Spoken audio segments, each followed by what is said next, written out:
Well, hey, church, welcome to another edition of the Furthermore podcast, where we go further and more into the things we're studying as a church and into the things of God. This week, as we're wrapping up as a church, our Thriving Church series, we're going to do a kind of talk about the church. Mm-hmm. We've done one before, a podcast before about the church, but this is more specifically, what can we do to be a thriving church, both in our communities as the capital C church and as our individual churches. Joining us today to talk about this is my youth pastor, Steve Piper. Steve has served in very many ecumenical roles in various denominations, and so Steve has kind of seen, at least in the U.S. and abroad, the church. And so Steve is kind of a expert by fire when it comes to the church, and so we will enjoy his wisdom today. So Jared, Steve, thanks for joining us, and it's my pleasure to be here. Tell us. How's ministry when it comes to everything we've gone through in the last couple of years? It's been pretty exciting. Coming from the frozen north, it's 32 degrees here right now, so we're experiencing a little bit of a heat wave. Very nice. And enjoying that. Probably going to go dip in the outdoor pool a little bit later, but I tell you, this last year has been challenging. We've seen a lot of things, and I know your church has struggled. Ben, you've helped us out with some of your wisdom and making a decent online presence, which has been great. But, as our society continues to spiral downwards, that presents unique challenges in all ministry areas. And as you know, Ben, dealing with teenagers, sometimes we see that a few years ahead of time of when you would see specific challenges with the adults. Yeah. So it has definitely been a challenge the past few years. Absolutely. Well, one of the things about ministry is that we foolishly say to challenge, we can overcome it, we can do it, God can help us through it, and we got this. And so when it comes to what does the church do and how is the church going to function, we're gonna ask some questions today, and Jared's going to kick us off on what we're going to do about that. Yeah, so of course, if you're part of Gateway Christian Church, if you've been with us and you know that we've kind of been wrapping up, or depending on when you're watching this, I guess, if you're coming at this months later, then maybe we're in something different. But we've been talking through this series about a thriving church and what that means, which of course is kind of timely in this season. Of course, as you referenced to Steve, it's been kind of a wild season, and not just for us, not just for you, but for really churches across the board, for everyone across the board. But for churches as well, and how do you kind of navigate through this? We're at a point, we still have no idea when, pandemic's going to be over or that kind of stuff. Nobody really knows yet. God knows, but we don't have all those answers. And yet, we're kind of looking ahead. We're looking forward to, how do we move out of this? How do we continue to try and be a thriving church? And so what does that mean? Both, like you said, on the capital C church, on the, the global scale, but also for us in the individual church context. And so anyway, that being said, we've been talking about some of the things, what it means for us to be a thriving church. And so I guess to get started, Steve, I'd kick this to you, but to get us kind of started, what do we even mean when we're talking about a thriving church, or so that we have the same metrics, right? Because we can talk about a thriving church, and for some people that may mean something different than for other people. We can use a lot of different metrics, and so why don't you just kind of start us off with kind of laying sort of level ground so that we're on the same page. What are the hallmarks? What does it mean to be a thriving church? And so I'll let you kind of kick us off there, Steve. All right. I think that, first of all, for clarity, our society is based on success, and we want to show success. And typically, success would be numbers of some sort, whether it's money in the bank, whether it is likes on a post. More is better. And the issue here is that you can see, from my perspective, you may see a church that is growing in numbers, and that church may not be actually thriving. So to me, we need to look at specific numbers, and that would not be necessarily a Sunday morning attendance, but it would be a number of people being reached with the gospel of Jesus Christ. So my goal, the idea here, and this comes back to the idea of the big church, not First Presbyterian Church and not Gateway Christian Church, but the church universal. And what we want to do is we want to see that each one of our churches is adding numbers to that church.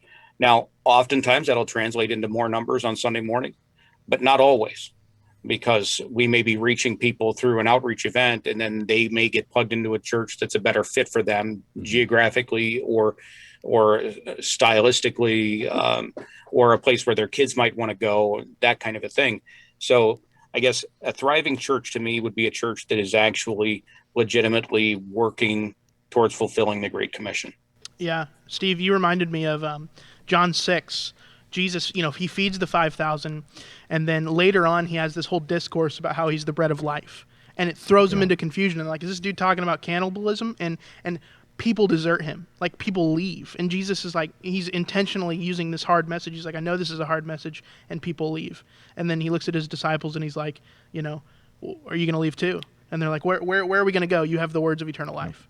And it's like, sometimes the hallmark of a thriving church, and it depends on the situation, but the hallmark of a thriving church is actually, no, we're shedding off people who aren't committed, and actually,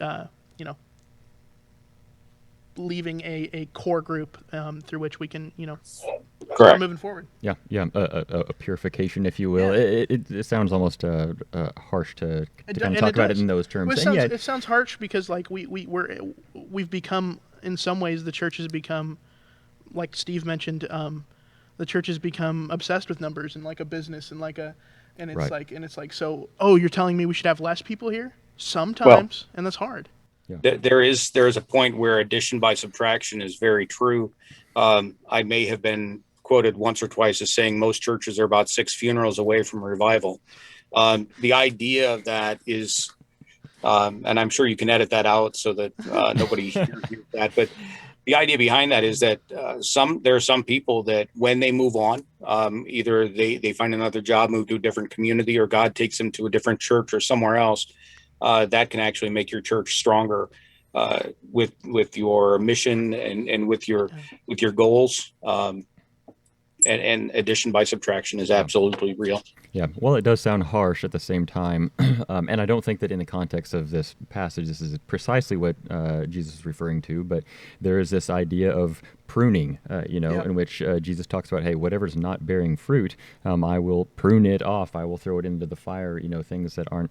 And again, that's not specifically talking about people in that context, but there is still this biblical concept of, kind of the purification of, and Jesus will talk about this and other things when he talks about, the parable of the wheat and the weeds and other things like that. And so I think while it does sound harsh, yet at the same time, this is a biblical principle that we see.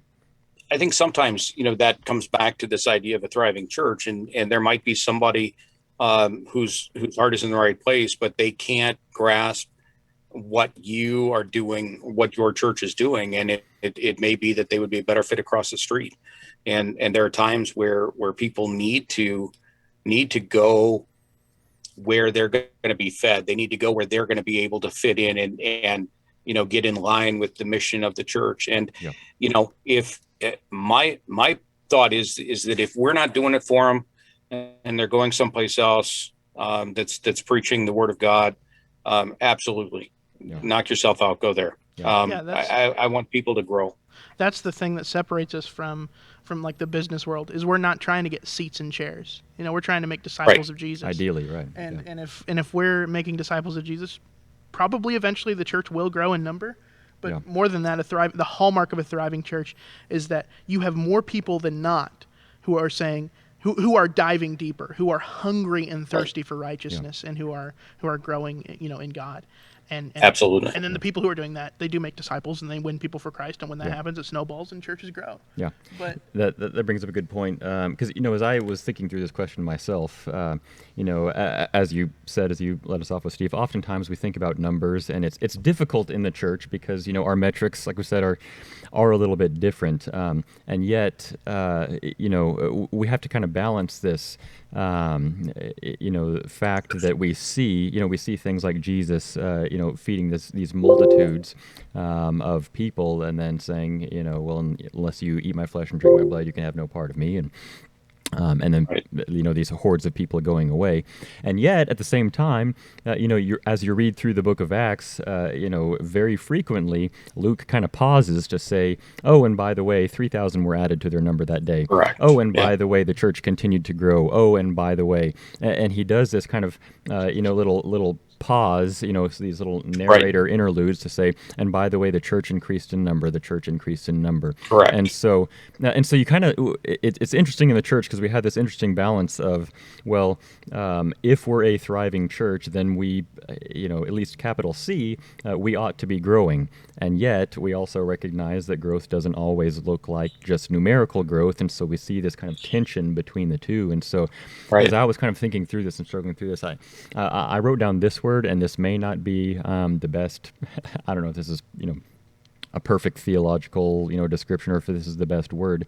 But so when I was thinking about the hallmarks of a thriving church, what my mind kind of came to is this idea of change. And so, anything that is thriving, on our little bumper video, we've got the little green, whatever they are, beans or whatever they're growing up. Sprouts, yeah. Right, yeah, bean sprouts is what they are. So, anyway, but if something is thriving, if something is growing, ultimately what that is change. And change can look of sorts. a metamorphosis of sorts. And that can look a couple of different ways.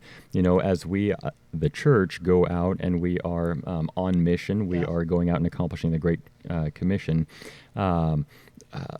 Ideally, what's happening as a result of that is that people are coming to Christ, and whether that be our church or the church across the street, the church is probably numerically growing, and with increased people in the kingdom, you have change. Oftentimes, that means, we talked about this a few weeks ago, talking about the thriving church adapts. Oftentimes that means we have to, when you're a church of 20 people, you do things one way. When you're a church of 2,000, you do things differently, and so that can bring change. But on top of that, making disciples isn't just winning new converts. That also means, I'm still being discipled, right? And I'm still growing, and so.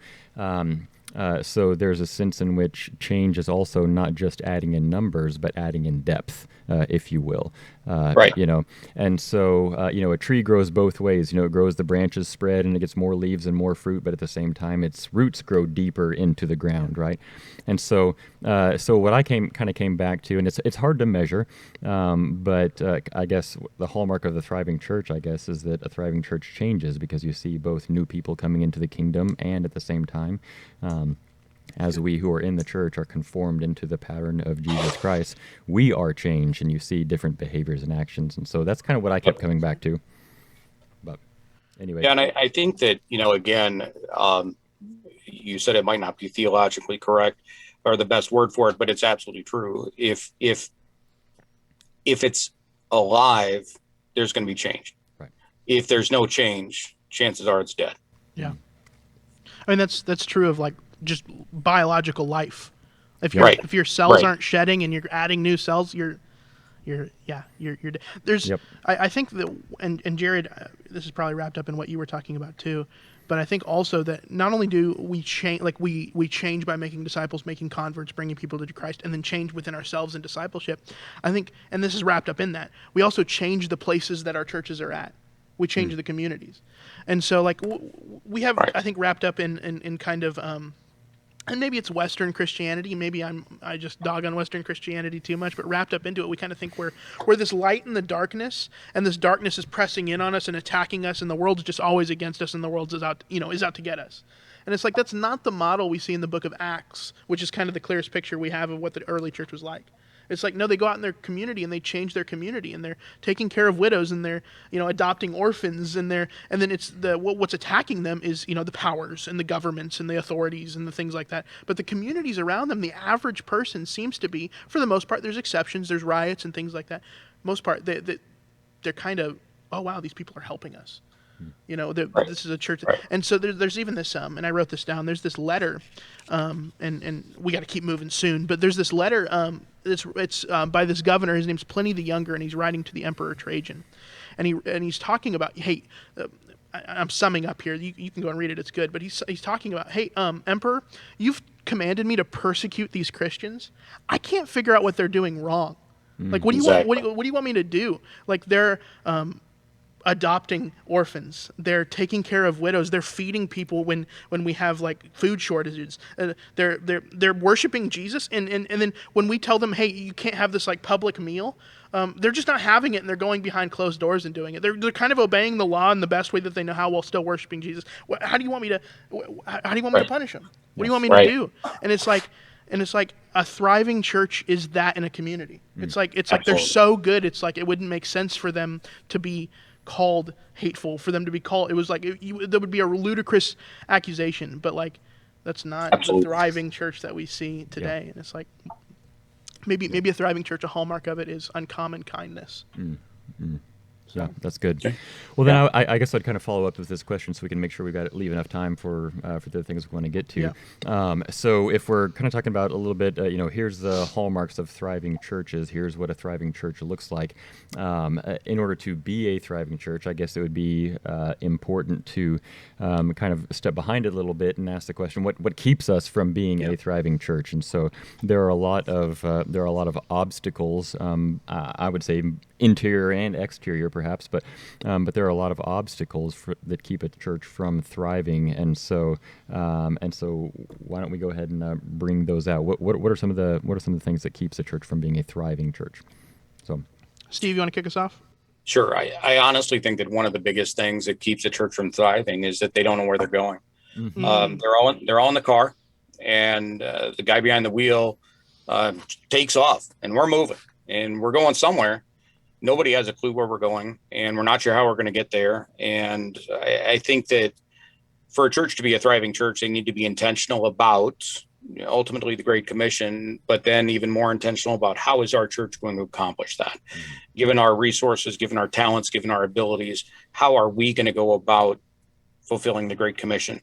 And then, essentially, once you as a church, whatever your leadership structure is, determines that, you get the people in the car on board.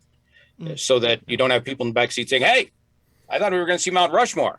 And this looks like I just saw a sign that said, welcome to Ohio. We're going the wrong direction. I mean, you got to get everybody on board with the mission, with the vision, going the same direction. And again, that needs to be about fulfilling the Great Commission if you're going to be a thriving church. Yeah, that's good. I think related to that, I wrote down a couple of things here, but as you're talking, I'm like, well, that's talking about this and that's talking about this. The first thing I wrote down was just losing sight of the mission of what we are called to do as a church, what our purpose is to make disciples ultimately, right? And so when we have lost sight of our mission or how we're going about accomplishing that as a church, that keeps a church from moving forward and thriving. The other thing that I put down, and one of the things that sometimes I don't know if we pay enough attention to this or give this enough respect, but this goes along with what you're talking about as well, is disunity. Oftentimes, in a church, and it's funny because normally when we talk about sin, we're thinking about things like, oh, don't lie, don't steal, don't kill.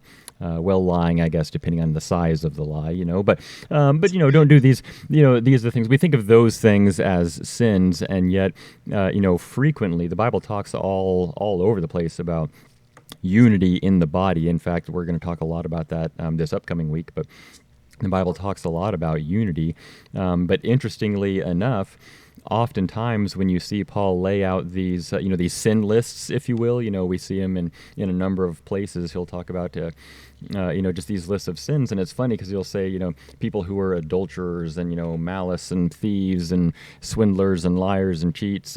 But he'll also oftentimes bring up discord and disunity. And so disunity as a church keeps us from thriving. I mean, you think it's like a tug of war. If we're moving in different directions, then we're putting a lot of tension on this rope, and nobody's getting anywhere. Nobody's going anywhere. Absolutely. And so making sure that we're all working as one team, we're all on board together and moving towards the mission that we're called to do, which is making disciples. Right. And so anyway, I appreciate you bringing that up. Yeah. I think too, as long as Ben is butchering stories, I'll try to butcher one here. The old story of this enormous grease factory, and they produce an enormous amount of grease, and all they do, there's noise and there's smoke and whistles and bells. And a visitor to the factory explained about how much grease they produced, and and he asked, well, how much of this product are you guys exporting? I said, well, none of it. We use all the grease here in the factory just to keep the factory going. And I think sometimes within the church, we're using all the grease to keep our factory going, and none of it's getting outside. Yeah, that's good. I'm going to write that down for later. You can probably find a better version of it online than mine, but no, that's good. I think the number one thing, and this is probably too general, but I don't care. The number one thing that keeps a church from thriving is just not doing the Great Commission. Mm-hmm.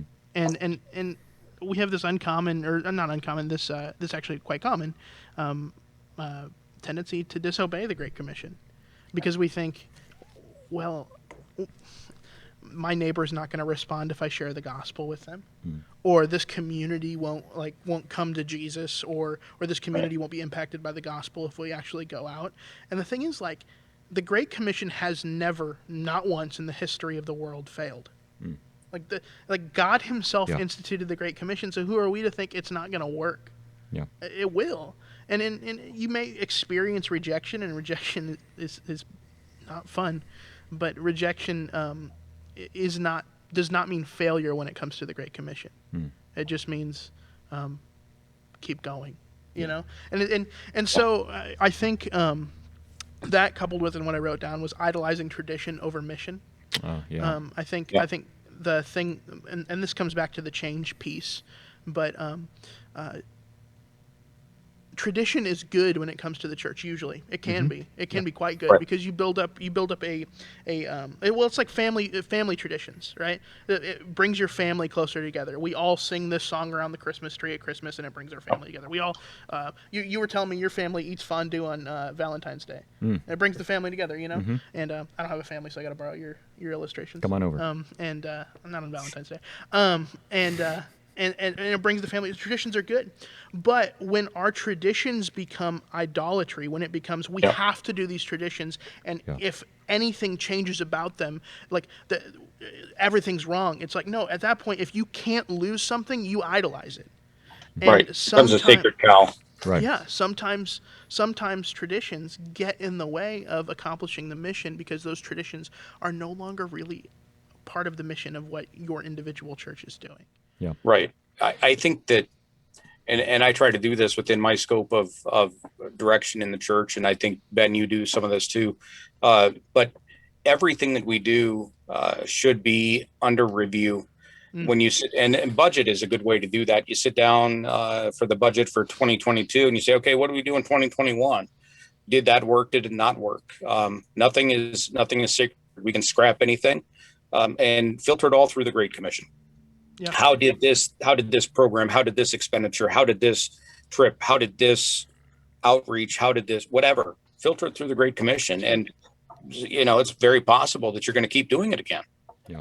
But you need to be, sit down with people that'll tell you the truth. Say, you know what, that just isn't doing it. It's just not cutting it anymore. That's exactly what Paul was getting at when he said, all things to all men that I might win some. He's like, I'll and I don't know that he did this, but I'll cut the curls off the side of my head, even though I'm supposed to be a good Jew, because I want to reach Gentiles. I will, I'll do anything and I'll sacrifice all tradition if it means that I might win a couple people to Jesus. Yeah. And it's like, sometimes we value the potluck over the person. Yeah. And it's like, well, it's interesting, and forgive me for not having the reference right off the top of my head, but Jesus himself even kind of speaks to this. There's a time when he's one of many in which he's railing on the Pharisees, and they had kind of put these traditions in place where it's like, oh, well, if you designate this as sacred or whatever, then you don't have to do these things. And Jesus is railing on them and says, hey, you have nullified, or you've neglected the law of God for the sake of your own traditions, and oftentimes, our traditions, like I said, traditions are usually not a bad thing, right? We have certain traditions in the things that we do, but those traditions are usually intended to serve a greater purpose, right?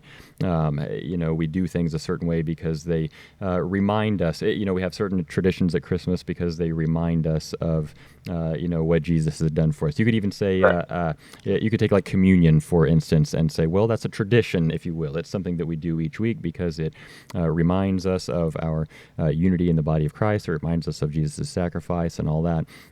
But what you're getting at, I think, Ben, if I'm understanding you correctly, is kind of the inversion of tradition and mission, because tradition is, the things we do are intended to remind us of, or to keep us on track, or to serve the mission. And yet, when those things get inverted, and all of a sudden we're serving the tradition instead of the mission, then we've lost sight of who we are and what we're doing. And so, and then Absolutely. subsequently, it keeps us from thriving as a church because we place something else above the mission of God, and that's our man-made traditions, our own personal agendas and missions. Yeah, I know my family's had traditions, and I won't share specifics because then my mom will probably get texts, but they probably don't watch this anyway.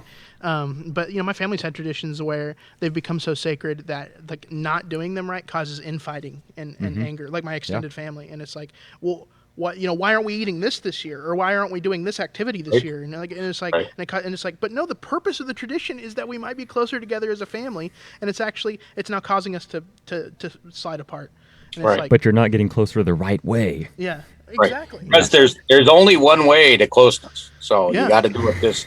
Exactly. Well, and the traditional thing is like, when the church organ became the instrument for the church, like back in the 1800s, it was like controversial. It's like, oh, you're putting an organ? That's a bar instrument in this church. It was controversial, and it's like, but now it's become tradition, and it's like, but no, it initially was put into churches because we're trying to reach the crazies, we're trying to reach the lost, the people who are on the outside, and it's like now it's become this thing where it's like, no, we can't change to guitars or pianos or whatever, because and drums, because like this is our tradition. And it's like, but no, the very thing that you're holding on to as tradition was used in the same way that we want to use these new instruments. Right. And it's like, it's funny sometimes to step back from a bigger perspective and kind of recognize, everything that is tradition that we do now, everything that we hold sacred and we have these, long-standing traditions, was at one point in history brand new. It was innovation. It was innovation, yeah. And so, but cutting edge, when it was founded. And these wild, crazy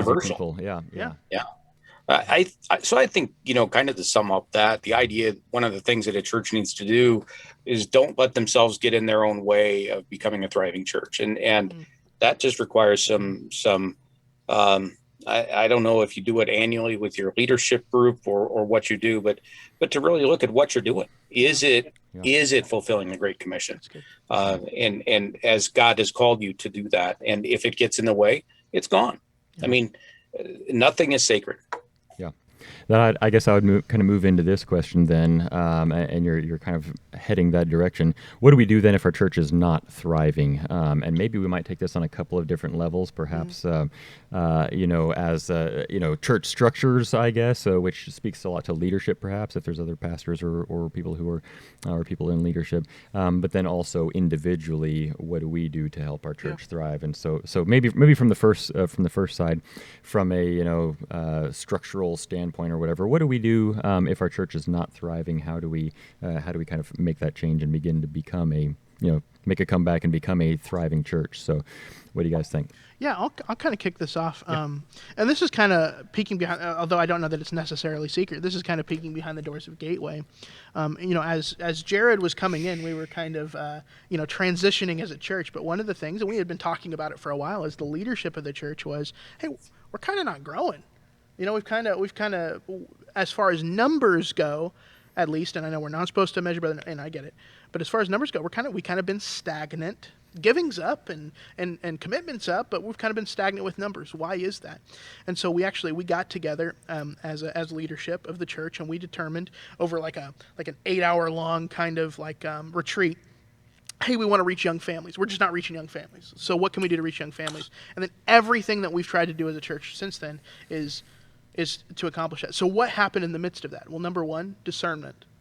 We discerned, hey, this is an area that we're lacking in, and we need to do something about it. Number two, commitment. We're going to commit to this mission, and everything that we do is going to be a part of that mission. And then number three, we just tried to get everybody on board. It's like, hey, this is what we're doing. We communicated. We said, hey, we're trying to reach young families. And so, everything, we hired this young whippersnapper over here to help us, reach young families. And so that's kind of been our attempt at a comeback, our attempt at thriving again. And COVID's kind of thrown a wrench in the works, but things were looking pretty good before we started all coughing. While you're saying that, I can't taste my coffee anymore. I'm not sure what's going. No, I'm kidding. That's good. The kind of the main thing I think that I wrote down, and this kind of coincides with that, is just really refocusing on what we're called to do. I think a lot of the reason that we thrive.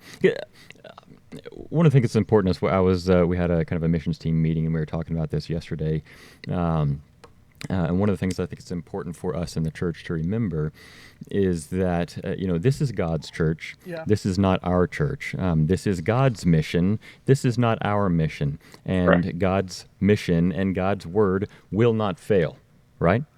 So we may fail, but God's word and God's mission, God's purposes will not fail. And so I think when we see churches fail or whatever, usually it's because we're getting off kilter. We're getting off of, not on the same page with what God is doing or trying to do in the church. And so that's when we become not a thriving church. And so I know this sounds kind of generic, perhaps. But I think one of the most important things we can do is kind of sit down and go, okay, let's go back to the drawing board. Let's go back to the basics and refocus on who are we? What is a church? Yeah. What are we called to do? What is our mission? And when that is kept at the forefront, we recognize this is God's mission. We're not trying to do our purposes, and this is what we want to do, and we'll ask God to support that. This is God's mission, and so it's what is God doing, and how do we get on board with what He's doing? And I think when we refocus that way, that helps us begin to be a thriving church. And so, anyway, there's my thoughts for you. I think you're absolutely spot on, and the reality of it is that sometimes you find in the life of a church that you can't just set this mission, set this vision, set this focus, and it's good to go for the next 10 or 15 years. Mm-hmm. I think that there needs to be some let's come back to the table and let's are we still on track? Are we still going? Yeah. Are we still fulfilling? Are we still doing what we talked about doing last year, 2 years ago, 5 years ago? And I think that's probably one of the things that a church can do if they want to become a thriving church, is sit down and say, okay, what's our purpose? Why are we here? And ultimately, it's the Great Commission. How are we meeting that? Yeah. And you're absolutely right when you talk about that God's mission won't fail. I've seen this before, and I'm sure you have as well. That when some churches kind of go off skew of what God's called them to do, something else or somebody else picks up that mission and just keeps right on trucking. Yep. And I've seen that more often in youth programs per se, working with teenagers. When something dies, something else picks it up and keeps going, because God is going to reach those kids. Yeah. And the kids in my community, the kids in your community, God's got a plan for them. And if I make myself unavailable to be used by God, He's going to pick up somebody else, and they're going to champion that. Yeah. I think the other thing, and this is tied into what keeps a church from thriving and what should we do if our church isn't thriving. We should pray. I think prayer is the prayer is the power behind all thriving in the Christian. I thought that was something we did for a couple minutes on Sundays. Yeah. No, you're absolutely right. Ben, it's so formative to who we are as Christians and as people of faith that oftentimes we don't talk about it. But before anything else that we've talked about, prayer needs to become the focus. Yeah. You start this process, you start this goal, you start this on your knees. Yeah. And that's where church leadership gets on board with God rather than getting God on board with you, is you do it through prayer. And let's get everybody, talking to God, and let's see where He wants to take us. Yeah. But yeah, we overlook that a lot. But if you try to do it without that, you might as well just become a service club in the community. Speaking of bad illustrations, I'll make my contribution for the day. I've heard it talked about, prayer oftentimes. A lot of times we pray in this way, God, here's my life. Will you, in your power, fix this stuff in my life? Will you, as if God is, a genie of sorts or whatever. But prayer, I've heard it described in this way, is kind of like if you're in a lifeboat and, you've got your, there's the dock over there. Well, you throw throw your rope over to the dock, and what happens? You pull your lifeboat back in, through your rope. What happens? Does the dock move to you, or do you actually move closer to the dock? Exactly. And in prayer, oftentimes, what happens is not one of the most important things that happens oftentimes through prayer is not that even that God is moved, but through prayer we move closer to the heart of God. And so, I think that's important. And I was watching earlier one of your podcasts when you were talking about the wilderness, and I think that that concept of if a church realizes that they're not thriving and they recognize something's wrong, that might be a wilderness moment for them. And not trying to brag him up at all, but Ben did talk about the idea that the first thing you need to do is not try to get out of it, but say, why am I here? What's my purpose for being in the wilderness? What does God have in mind? And that's where you go to prayer. And that's where the church says, okay, God, we're in this uncomfortable spot. How do you want us to get out of here? What do you want us to learn so that we can move forward, and get the leadership of the church, first of all, on board with that, get them all talking the same talk, speaking the same language. And that ultimately, you're right.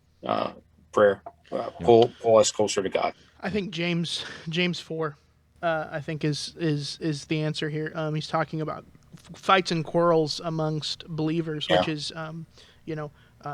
common today, but also one of the things that keeps the church from thriving. Fights and quarrels. What causes fights and quarrels among you? Don't they come from your desires, the battle within you? You desire, but do not have, so you kill. You covet, but you cannot get what you want, so you quarrel and fight. You do not have because you do not ask God. When you ask, you do not receive because you ask with wrong motives, that you may spend what you get on your pleasures. And the thing is, we don't have a thriving church because often we haven't asked. Mm-hmm. We haven't prayed about it. Now this is talking about quarrels and fights, but the same is true of of just general growth or stagnancy, or maybe the reason that we haven't begun to experience a significant thriving growth is because we just haven't asked God for it. Yeah. Jump a chapter in James, and he says, that the effective, fervent prayer of a righteous man avails much. Yeah, and that's probably a pretty good starting spot. Yeah. Let's get everybody on the starting line and start there. Yeah.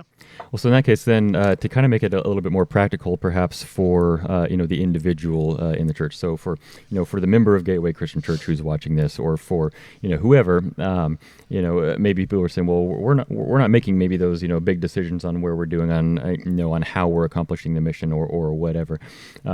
I guess I would ask the question then, what can I do as an individual to help our church be a thriving church? And so personally, what do I do to help our church thrive? So Steve, I'll let you kind of start us with that.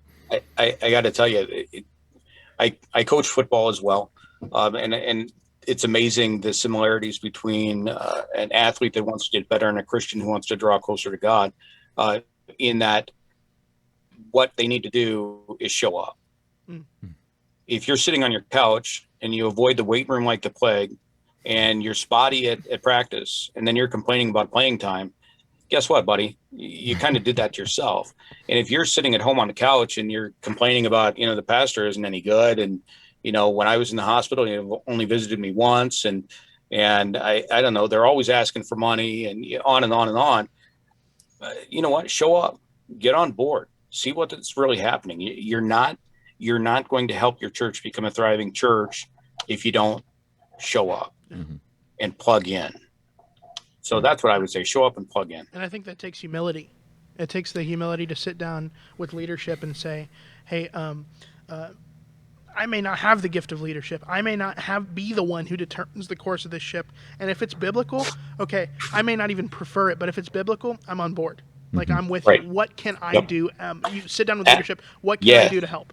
Yeah. Absolutely. What can I do? Yep. Put me on an oar and point me in the right direction. We're rowing. Yeah. And this is rooted in using your gifts. How has God gifted you spiritually? Right. And then use that gift.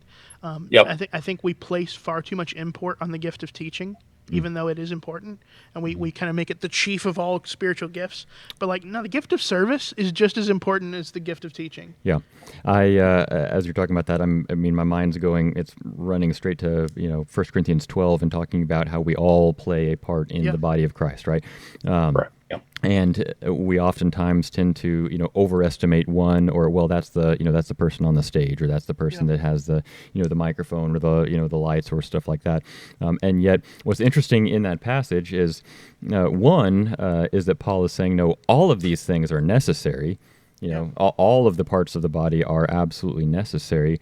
And then he actually goes on to say, these things that seem to be more presentable parts, or the things that seem to be more important parts of the body, they actually get no special treatment. It's the parts that seem less important, or the weaker parts of the body, that actually have that we treat with special honor. And so, the point he's getting at here is every person in the church plays a crucial role in the church. It's not just, the guy speaking on stage and we all just show up and whatever. But we all have a crucial, pivotal role. And so, one, how do I play my part? But then also going back to what you started talking about, Ben, in humility, I think that's tremendous. I think that's imperative. And in fact, what I wrote down here is, I think, to help my church thrive as an individual, we have to have a you first mentality and others first. And so, each part, and every time that Paul talks about the body, it's never, hey, you're a hand or a foot or an eye or an ear or whatever, and we're all just going to look at how awesome this is. But, every single time, it's always, each part does its work to build up the body, and the body grows up and builds together and grows together. So we all have a role to play. We all have a contribution to play, to give towards other people, to serve one another, to serve the whole church. And so yeah. I would sum it up: show up, buy in, and then plug in. Yeah, as an individual. Yep, I like that. Good. I like that. So that's good. Ben, any last thoughts? Yeah, well, I guess my last thought was, nobody wants to be the pinky toe of Christ. You know what I mean? Nobody wants to be the pinky toe. It's like, okay, it's just this little toe on the thing is, like, if you don't have your pinky toe, you're tripping and falling all over, and the church isn't the same. And so, we were talking at staff the other day. We just had a lady pass away in our church, and great lady. The thing that was cool about it is, as we were talking, reminiscing about our interactions with her, it became very apparent that her gift was service. Mm-hmm. We, as staff, sometimes it could be a bit frustrating because she wanted to do more. She wanted to give more. She wanted to serve more. And there was, she would never think of going up front. She would never give a testimony or anything like that. Mm-hmm. But you needed a kitchen worker, she was there. You needed anything along the lines of service behind the scenes, she was always there. And we take those people for granted a lot, and we look to the people that are up front, and the body of Christ requires all of those people. Absolutely. Absolutely. So. Hey, Steve, thanks for joining us today. Absolutely. And, hey, thanks for having me. This has been enjoyable. Giving us your unfettered wisdom, and we appreciate you, man. Now I also see where Ben got his inspiration for his beard, so this is good for me too. You're going to insult me if you compare my beard to his. I'm not feeling good about that Mr. Neckbeard there. All right, I'm cutting that out. All right. You can actually pull that beard up a little bit if you want to. I've tried. All right, listen, church. This has been an absolute pleasure, and we hope and we pray that we will continue to be and we will become a thriving church. This has been another episode of the Furthermore Podcast. I'm Ben. I'm Jared. And we'll see you next time.